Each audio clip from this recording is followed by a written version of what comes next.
Okay, so I got the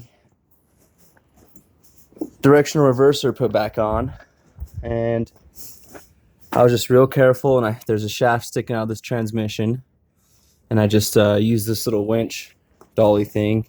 This thing is really antiquated, but it works, although it kind of wants to tip over, and it's got other problems, but it's yeah, old. So anyways, I got you got to be real careful. As I was saying, I use this winch thing here to really slide it in gently, so that way I didn't mess up that new seal I put in there. And then it just slides right onto these two studs here, and that holds it while in place, kind of while you bolt it on and everything. And then this plate was kind of a pain.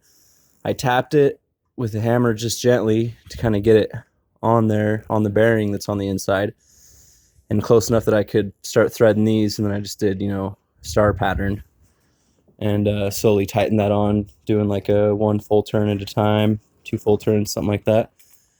Just making sure, once it started to feel like it was getting stiff, I'd just go to the other side and make sure I didn't bend the plate or anything like that.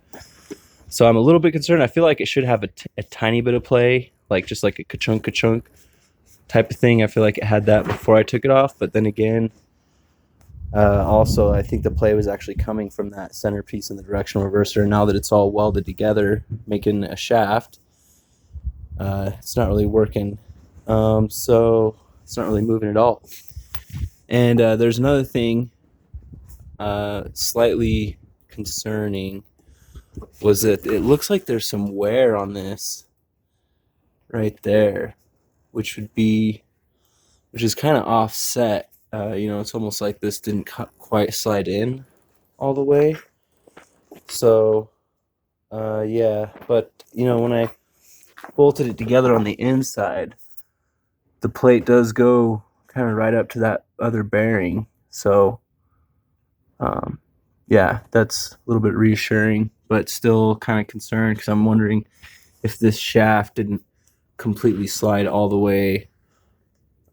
Because basically, you have the directional reverser on the end of the shaft, and I'm just wondering if maybe it didn't quite slide in all the way to the shaft that's coming from the transmission, which would be a problem. And I'm sure I'll know here pretty soon once I try and slide it into this pilot hole here. If anything, maybe I can force it on. I mean, if it went on as far as it did, and it did slide in there and kind of sink in, then it's not like the teeth are misaligned. There might just be like a small piece of debris in there that's kind of holding it up, maybe from when I was doing the welding and cutting. I kind of looked in there, but I didn't clean out with the brush or anything. So next step is to put the bell housing on there, and I'm going to do kind of the same method, just jack it up slowly.